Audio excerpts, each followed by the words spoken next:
Declaration preserves our maritime zones in the face of climate change-related sea level rise.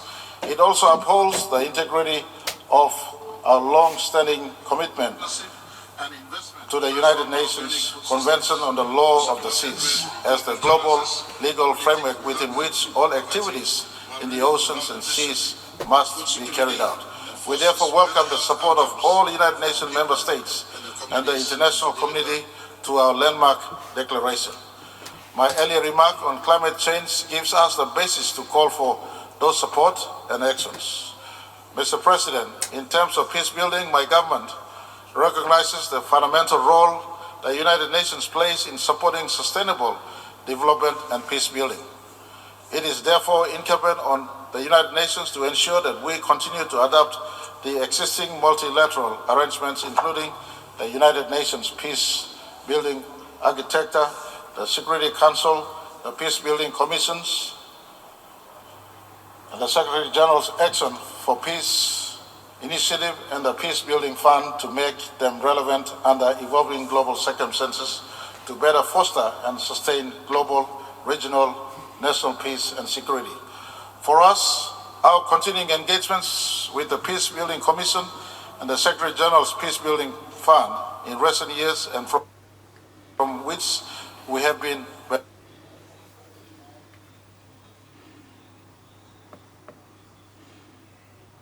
beneficiary, further strengthens the hand of national peace and security through peace by peaceful means.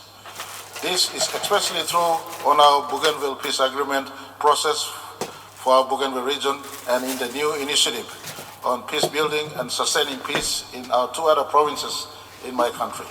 Mr. President, I am pleased to announce the Bougainville peace process continues to remain a top priority of my government. In this context, I would like to inform this August Hall that following the referendum in 2019, my government and the autonomous Bougainville government have held the second post-referendum consultation and the joint supervisory board just 3 months ago, where several very important decisions to move the peace process forward were agreed upon. This included the reaffirmation of both parties to our commitment to the Bougainville Peace Agreement, the importance of a peaceful dialogue on the way forward, guided by the country's constitutional and parliamentary processes, including the respect to the outcome of the 2019 referendum, which includes the agreement to transfer all agreed powers and a joint roadmap to guide the post-referendum process. Mr. President, there is a clear recognition by both parties that much more work remains to be done in this critical phase, and that constructive dialogue, our mutual understanding and partnership is crucial for a lasting political settlement to the autonomous region of Bougainville. And let me place on record my appreciation for United Nations in their help and leadership or assistance on the Bougainville issue that faces Papua New Guinea. My government is also realistic about the capacity challenges and successful peace building and in our efforts to sustaining peace. The continued support and partnership of the Peace Building Commission, the Secretary General's Peace Building Fund, and the wider United Nations system and other development partners will be vital to ensure dividends of peace is shared and becomes long-lasting. I do acknowledge the strong support by the United Nations in chairing the consultation process and the supporting initial engagement of a moderator for these talks to take place. I would also like to put on record our sincere appreciation to our valued bilateral and multilateral development partners, and again including Australia, European Union, Japan, China, Germany, Ireland, New Zealand, the United States, the United Kingdom, and the entire United Nations systems for their continuing commitment and support towards the Bougainville peace process and the recent initiative in the two provinces in the Highlands part of our country to look forward to a better work with all development partners on this important priority that my government is undertaking. Whilst commenting on the United Nations on the peace effort in Papua New Guinea, I would also like to recall the Pacific Island Leaders Forum decision in 2019 and the outstanding visit by United Nations Human Rights Mechanism to address the alleged human rights concerns in our regional neighborhood. This visit is very important to ensure that the greater peoples of the region have peace within their respective sovereignties and their rights and cultural dignities are fully preserved and maintained. Mr. President, we also have long recognized that our sustainable development efforts will be in vain if we do not safeguard our women and girls in their human rights and preservation of the dignity and provide them opportunities to be equal development partners for nation building. This is why my government has prioritized gender equality and empowerment opportunities with policies, laws, and strategies, and we have set in place, among others, the Gender-Based Violence Strategy from 2016 to 2025 and the Family Protection Act, and provided that this demographic segment of our economy, specific economic opportunities to be engaged in entrepreneurial activities to empower our women and our girls. This initiative takes into account of all our international commitments and obligations under relevant international frameworks, notably the Beijing Platform for Action. We recognize that much work remains to be done, but we are determined and committed to do what is right for our women and our girls, as our country's future prosperity and security also depends on how we treat them today and into the future.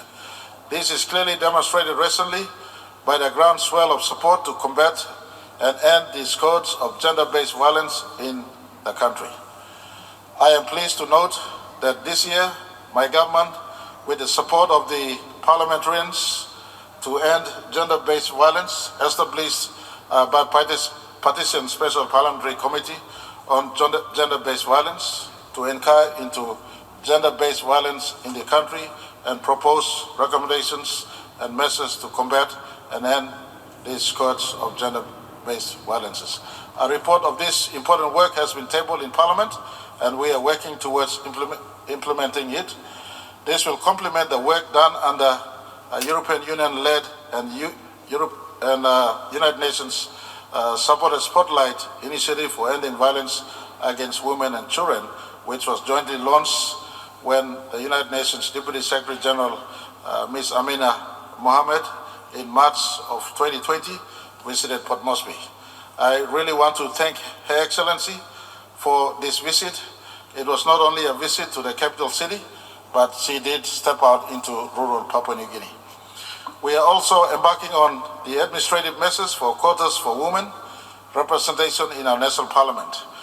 The inadequate representation of women in parliamentarian is a continuing concern for us in Papua New Guinea. We are optimistic to set in motion this initiative at our next general election scheduled for July 2022.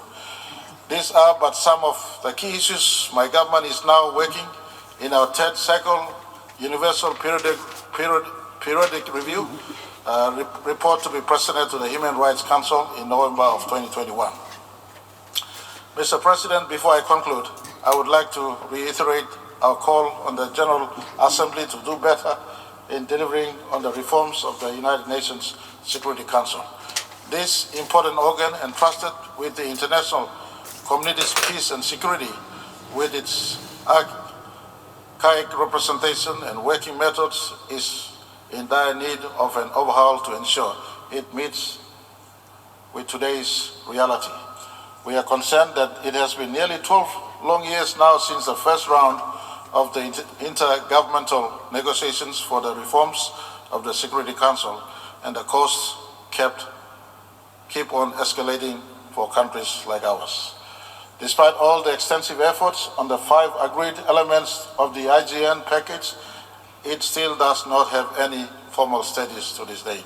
For my delegation, a single consolidated document now and not in the indeterminate future is indeed needed for real negotiations to pave way for the reforms of the Security Council.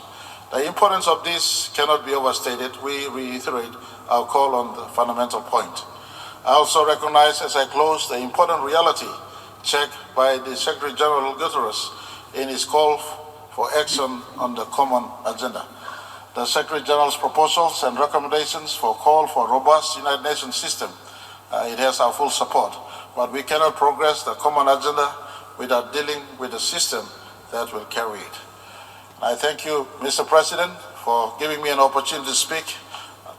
Under your presidency, we hope our planet can be a place and a better place for all. We have a hope that no one will be left behind.